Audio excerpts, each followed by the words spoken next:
ನಾವೀಗ ವಿಜಯನಗರ ಕಾನ್ಸ್ಟಿಟ್ಯೂನ್ಸಿಯಲ್ಲಿರುವಂತಹ ದೀಪಾಂಜಲಿ ನಗರ ward number 162 ನಲ್ಲಿದ್ದೀವಿ. Deepanjali ನಗರ ಮೊದಲನೇ ಹೆಸರು ದೀವಟಿಗೆ ರಾಮೇನಹಳ್ಳಿ ಅಂತ.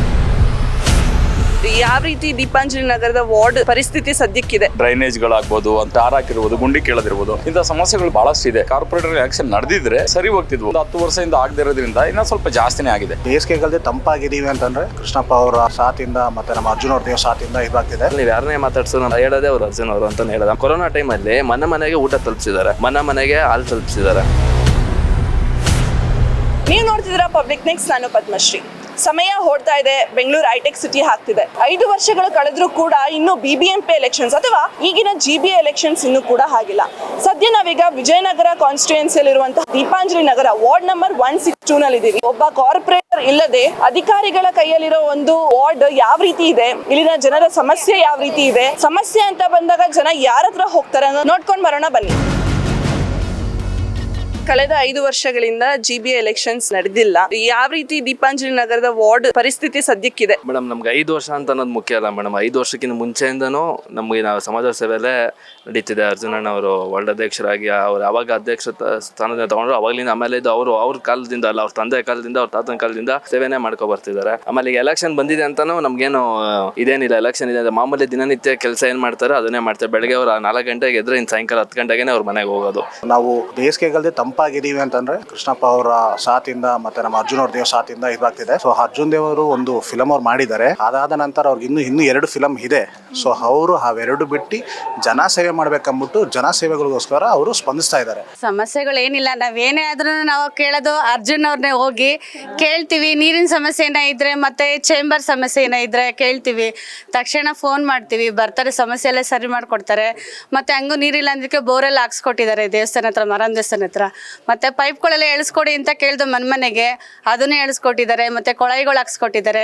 ಏನೇ ಸಮಸ್ಯೆ ಇದ್ರೂ ಕೇಳ್ತೀವಿ, ಇಲ್ಲ ಅಂತ ಹೇಳಲ್ಲ. ಮಧ್ಯರಾತ್ರಿ ಆದ್ರಾಗ್ಲಿ ಬಂದ್ ಸೇವೆ ಮಾಡ್ತಾರೆ. ಮೆಟ್ರೋ ಪಾರ್ಕಿಂಗ್ ಸಮಸ್ಯೆ ಆಗಿರ್ಬೋದು ಅಥವಾ ಬೇರೆ ಏನಾದ್ರು ಸಣ್ಣ ಪುಟ್ಟ ಸಮಸ್ಯೆಗಳಿದೆಯಾ ವಿಜಯನಗರದಲ್ಲಿ? ಟ್ರಾಫಿಕ್ ಇಲ್ಲಿಂದಾನೇ ಸ್ಟಾರ್ಟ್ ಆಗುತ್ತೆ. ಯಾಕಂದ್ರೆ ಬೆಂಗಳೂರಿಗೆ ನಾವು ಅವಾಗ ನಾಯಂಡಹಳ್ಳಿಯಿಂದ ನೋಡ್ತಾ ಇದ್ವಿ, ಇವಾಗ ಆತರ ಇಲ್ಲ. ನೈಸ್ ರೋಡ್ ಇಲ್ಲೇ ಇದೆ. ಆ ನೈಸ್ ರೋಡ್ ಕಾರಿಡಾರ್ ಏನಾರು ಓಪನ್ ಆಯ್ತು ಅಂದ್ರೆ ವಿಜಯನಗರದ ಹೆಬ್ಬಾಗ್ಲಿದು, ಈ ಹೆಬ್ಬಾಗ್ಲು ಮುಖಾಂತರ ವಿಜಯನಗರ ನಾವು ಹೋಗ್ಬೇಕಾಗುತ್ತೆ ಅಥವಾ ಮೆಜೆಸ್ಟಿಕ್ ಹೋಗ್ಬೇಕಾಗುತ್ತೆ ಅನ್ಕೊಳ್ಳಿ. ಸೊ ಎಲ್ಲಾ ಭಾಗಗಳಿಗೆ ಇಲ್ಲೇ ಹೋಗೋದ್ರಿಂದ ಮುಂದಿನ ದಿನಗಳಲ್ಲಿ ಈ ಒಂದು ಸಮಸ್ಯೆ ಆಗ್ಬಹುದು. ಅರ್ಜುನ್ ಅಂತ ಇದ್ದಾರೆ, ಅರ್ಜುನ್ ದೇವ್ ಅಂತ, ಅವರು ಇಲ್ಲಿ ನಾಗರಿಕರಿಗೆ ಏನೇನು ಬೇಕೋ ಸೌಲಭ್ಯಗಳನ್ನ ಮಾಡ್ತಾ ಬರ್ತಿದ್ದಾರೆ.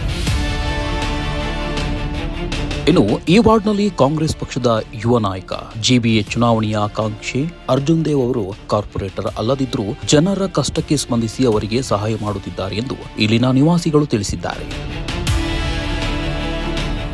ಕಳೆದ 5 ವರ್ಷಗಳಿಂದ ಕಾರ್ಪೊರೇಟರ್ ಎಲೆಕ್ಷನ್ಸ್, ಇವಾಗ ಏನು GBA ಆಗಿದೆ, ಎಲೆಕ್ಷನ್ಸ್ ನಡೆದಿಲ್ಲ. ಸೊ ಈ ಎಲೆಕ್ಷನ್ಸ್ ನಡೆದಿರೋದ್ರಿಂದ ಏನಾದರೂ ಒಂದು ಸ್ವಲ್ಪ ನಿಮಗೆ ಕುಂದುಕೊರತೆ? ಖಂಡಿತ ಇಂಥ ಸಮಸ್ಯೆಗಳಿಗೆ ಡೈರೆಕ್ಟ್ ಆಗಿ ನೇರವಾಗಿ ನಾವು MLA ಅವ್ರನ್ನ ಹೋಗ್ಬಿಟ್ಟು ಕಾಂಟ್ಯಾಕ್ಟ್ ಮಾಡಕ್ ಆಗೋದಿಲ್ಲ. ಯಾಕಂದ್ರೆ ಸಮಸ್ಯೆಗಳು ವಿಶಾಲವಾಗಿರ್ತವೆ. ಅಂತ ಸಮಸ್ಯೆಗಳಲ್ಲಿ ಅವರು ಎಲ್ಲಾನು ನೋಡ್ಬೇಕಂದ್ರೆ ಕಷ್ಟ ಆಗತ್ತೆ. ಹತ್ರದವರಿಂದ ಸಾಧ್ಯ ಇದು. ಎಲ್ಲೋ ಡೆಲ್ಲಿಲಿ ಕೂತಿರೋರ್ಗೋ ಅಥವಾ ದೂರದಲ್ಲಿ ಎಲ್ಲೋ ಪ್ರದೇಶದಲ್ಲಿ ವಾಸ ಮಾಡೋರ್ಗೋ ಏನೇ ಹೇಳಿದ್ರು ಒಬ್ಬರಿಗೆ ತಲುಪಿ ಇನ್ನೊಬ್ರಿಗೆ ಬಂದು ಕೆಲಸ ಆಗ್ಬೇಕಂದ್ರೆ ಬಹಳಷ್ಟು ಕುಂಠಿತಗೊಳ್ಳುತ್ತವೆ. ಸೊ ಇವಾಗ ನೀವುಗೆ ಸಮಸ್ಯೆ ಆದಾಗ ಏನ್ ಮಾಡ್ತೀರಾ? ಯಾರ ಹತ್ರ ಹೋಗ್ತೀರಾ? ಎಲೆಕ್ಷನ್ಸ್ ಆಗ್ಬೇಕಾ? ಆಗ್ಲೇಬೇಕು. ನಮ್ಮ ದೀಪನಗರದಿಂದ ನಮ್ಮ ಅರ್ಜುನ್ ಅವ್ರು ಬಂದ್ರೆ ನಮಗೂ ಖುಷಿನೇ. ನಾವು ಏನೇ ಸಮಸ್ಯೆ ಇದ್ರೂ ಅವ್ರಿಗೆ, ರಾಜೇಶ್ ಅವ್ರಿಗೆ ನಾವು ತಿಳಿಸೋದು. ಮಧ್ಯರಾತ್ರಿಯಲ್ಲಿ ಬೀದಿಲಿ ಕರೆಂಟ್ಗಳಿರಲಿಲ್ಲ, ಮಕ್ಕಳು ಆಟ ಆಡುವಾಗ ಒಂಥರ ಕಳ್ತನ, ಭಯ ಅವೆಲ್ಲ ಇರೋದು. ರಾತ್ರಿ ಆಯಿತು ಅಂದರೆ ಪೊಲೀಸರು ಓಡಾಡೋದು, ಹೊಯ್ಸಳವ್ರನ್ನ ಕಳಿಸೋದು, ಇದೆಲ್ಲ ಪ್ರತಿಯೊಂದು ವ್ಯವಸ್ಥೆ ಮಾಡಿದ್ದಾರೆ. ನಿಮ್ಮ ಸಮಸ್ಯೆಗಳಿಗೆ ಸಪೋರ್ಟ್ ಮಾಡುವಂಥವ್ರು ಯಾರಾದರೂ ಇದ್ದಾರಾ? ಇದ್ದಾರೆ ಮೇಡಮ್. ಅರ್ಜುನ್ ದೇವ್ ಅಂತ ಇದ್ದಾರೆ, ಕಾಂಗ್ರೆಸ್ ಮುಖಂಡರು ಅವರು. ಹಾಗಾಗಿ ಅವರು ನಮ್ಮ ಪ್ರತಿಯೊಂದು ಕೆಲಸಕ್ಕೆ ಅವಕಾಶ ಮಾಡಿಕೊಡ್ತಾ ಇದ್ದಾರೆ ತುಂಬ ಚೆನ್ನಾಗಿ. ಮೇಡಮ್, ದೀಪಾಂಜಲಿ ನಗರಲ್ಲಿ ಸಮಸ್ಯೆ ಅಂತ ಏನು ಇಲ್ಲ. ಯಾಕಂದ್ರೆ ಇಲ್ಲಿರೋ ನಮ್ಮ ವಾರ್ಡ್ ಲೀಡರ್ ಆಗ್ಬೋದು, ನಮ್ಮ ಕಾನ್ಸ್ಟಿಟ್ಯೂನ್ಸಿ MLA ಅವರಾಗ್ಬೋದು, ಯಾವುದೇ ತರ ಸಮಸ್ಯೆ ಇಟ್ಕೊಳ್ಳೋ ಗಂಟೆ ಬಿಟ್ಟಿಲ್ಲ.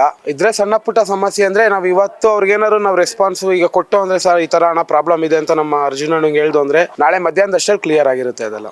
ಸೊ ಇದಿಷ್ಟಾಗಿತ್ತು ದೀಪಾಂಜಲಿ ನಗರದ ವಾರ್ಡ್ ರಿಪೋರ್ಟ್. ಇಲ್ಲಿ GBA ಎಲೆಕ್ಷನ್ಸ್ ಆಗಿಲ್ಲ ಅಂದ್ರೂ ಕೂಡ ಜನರಿಗೆ ಏನು ತೊಂದರೆ ಇಲ್ವಂತೆ. ಯಾಕಂದ್ರೆ ಇಲ್ಲೊಬ್ರು ಸೋಷಿಯಲ್ ವರ್ಕರ್ ಇದ್ದಾರೆ, ತಮ್ಮನ್ನ ತಾವು ನಮ್ಮ ಸಮಸ್ಯೆಗಳಿಗೆ ಪರಿಹಾರನ ಕೊಡುವಂತ ಒಬ್ಬ ವ್ಯಕ್ತಿ ಇದ್ದಾರೆ. ಅವರು ಈ ಬಾರಿ ಎಲೆಕ್ಷನ್ ಅಲ್ಲಿ ನಿಲ್ತಾರೆ. GBA ಎಲೆಕ್ಷನ್ ಆದ್ರೆ ಅವರನ್ನೇ ಗೆಲ್ಲಿಸ್ತೀವಿ ಅನ್ನೋ ಒಂದು ಮಾತನ್ನ ಇಲ್ಲಿನ ನಿವಾಸಿಗಳು ಹೇಳ್ತಿದ್ದಾರೆ. ಜೊತೆಗೆ ಪ್ರಿಯಾ ಕೃಷ್ಣ ಅವರಾಗಿರ್ಬೋದು, ಕೃಷ್ಣಪ್ಪ ಅವರಾಗಿರ್ಬೋದು, ಅರ್ಜುನ್ ದೇವ್ ಅವರಾಗಿರ್ಬೋದು, ಇವರೆಲ್ಲರೂ ಕೂಡ ನಮ್ಮ ಸಮಸ್ಯೆಗಳಿಗೆ ಸ್ಪಂದಿಸ್ತಾರೆ ಅನ್ನೋ ಮಾತನ್ನ ಕೂಡ ಇಲ್ಲಿನ ಜನರು ಹೇಳ್ತಿದ್ದಾರೆ. ಸೊ ಇದಿಷ್ಟಾಗಿತ್ತು ಇವತ್ತಿನ ವಿಶೇಷ. ನೋಡ್ತಾ ರಿಪಬ್ಲಿಕ್ ನೆಕ್ಸ್ಟ್. ಕ್ಯಾಮ್ರಾಮನ್ ಜಾನ್ ಜೊತೆ ಪದ್ಮಶ್ರೀ.